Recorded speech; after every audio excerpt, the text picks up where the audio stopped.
Hello, welcome to this channel, and today in this video I'll cover token and the part of token that is keyword.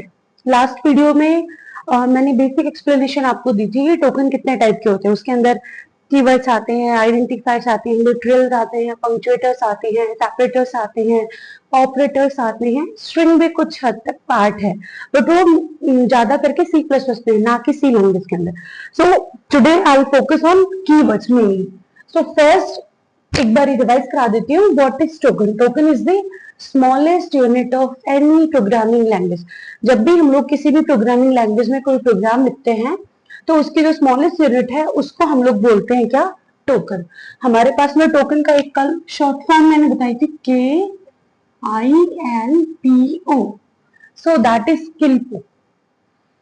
SB we can put so keywords, identifiers, literals, punctuators, operators and separators or strings. Okay, so let's discuss about the keywords. What is keyword? Keywords are the predefined or reserved words. मतलब keywords ऐसे word होते हैं जो library में पहले से ही define करे गए हैं, जिनका कुछ अपना मीनिंग है, एक स्पेसिफिक मीनिंग है।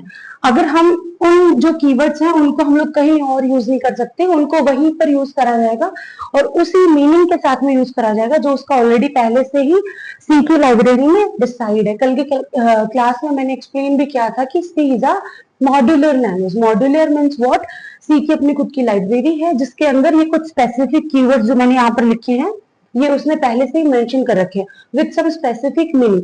तो किसी और मीनिंग के लिए हम लोग इन कीवर्ड्स का यूज नहीं कर सकते। Okay, got it. So that's the definition. Predefined और reserved words that have some special meaning is known as keyword. ठीक है, अब कीवर्ड्स लास्ट क्लास में I explain there are total 32 keywords.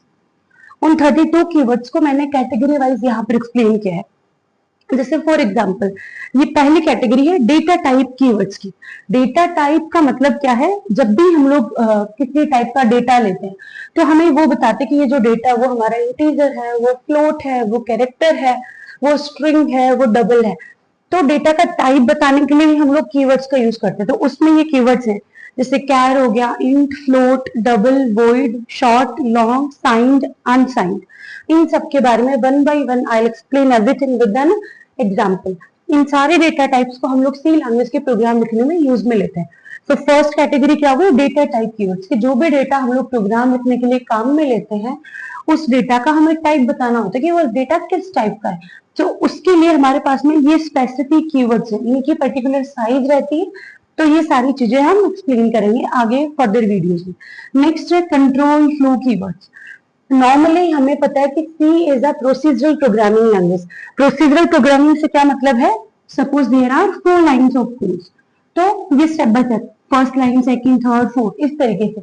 तो हमारा जो प्रोग्राम है वो पहले इस लाइन को एग्जीक्यूट, देन उस लाइन को एग्जीक्यूट करेगा, देन इस लाइन को एंड देन इस लाइन को एग्जीक्यूट करेगा। बट व्हाट इफ अगर हमें चाहिए कि भाई ये लाइन पहले एग्जीक्यूट हो जाए, बट ये नहीं, पहले ये एग्जीक्यूट होनी चाहिए। मतलब अगर हमें हमारे प्रोग्राम का फ्लो अपने अकॉर्डिंग कंट्रोल करना है, उसके लिए भी हमारे पास में कुछ कंट्रोल फ्लो कीवर्ड्स रहते हैं जैसे if, else, switch, case, default, for, while, do, break and continue. ये सारे कीवर्ड्स का यूज करके हम प्रोग्राम के फ्लो को अपने अकॉर्डिंग चला सकते हैं। सो ये सारे भी हमारे कीवर्ड्स काम में आने वाले कहाँ पर, जब हम प्रोग्रामिंग लिखेंगे। सो data type clear and control flow clear. Next this is what, storage class keywords. Storage class के लिए हमारे पास में 4 हैं, ऑटो, रजिस्टर, स्टैटिक और एक्सटर्न। ये हमारे पास में मतलब स्टोरेज क्लासेस के लिए यूज में लिए जाते हैं।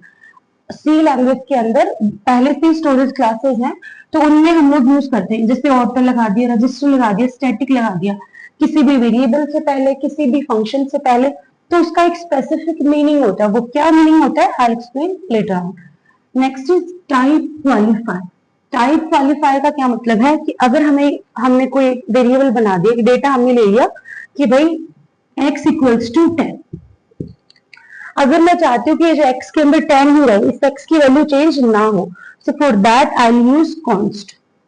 कॉन्स्ट हम तब यूज करते हैं कि जो भी डेटा हमने लिया है उसके अंदर हमें कोई अपडेशन नहीं चाहिए, कोई दूसरा उसको चेंज नहीं कर पाए। वोलेटाइल, वोलेटाइल मीन्स चेंजेबल, कि वो चेंज हो सकता है। ओके, सो नेक्स्ट है हमारे पास में क्या, user defined keywords. User defined मतलब जिनको यूजर खुद डिफाइन कर सकता है इस तरीके से अपने खुद के कीवर्ड। तो उसके लिए स्ट्रक्ट है, यूनियन है, एनम है, इन तीनों में डिफरेंस है, आगे वन बाय वन करके आपको समझ में आएगा। लास्ट है ऑपरेटर एंड यूटिलिटी कीवर्ड, उसमें साइज ऑफ है, रिटर्न है, गो टू है, टाइप डेफ है। इन सब का यूज करके, suppose size of is operator, अगर आपको किसी भी डेटा की साइज पता करनी है तो आप साइज ऑफ यूज करके उसकी साइज पता कर सकते हो। Suppose I have taken int x equals to 10 और मुझे पता करना है कि ये जो x है इसकी कितनी साइज है। सो हम साइज ऑफ ऑपरेटर का यूज करेंगे और x की साइज फाइंड आउट कर लेंगे, तो हमें पता चल जाएगा साइज इंट के अकॉर्डिंग उसकी होती है। So this is all about the keywords in the C language. So basically what is keyword? Keywords are the predefined or reserved words with some specific meaning. There are total 32 keywords in the C language, जिनको category wise मैंने लिखा है यहाँ पर, ये 32 है। Further इनके बारे में जहां जैसे जैसे प्रोग्रामिंग करेंगे, जैसे जैसे अपने काम में आते जाएंगे, अकॉर्डिंगली हम इनको अरेंज करते जाएंगे। So thank you for this. In next video I'll discuss about the identifier, the rules of identifiers, because in last video थोड़ा सा रह गया था तो उसको हमें कवर करना है। Okay, thank you.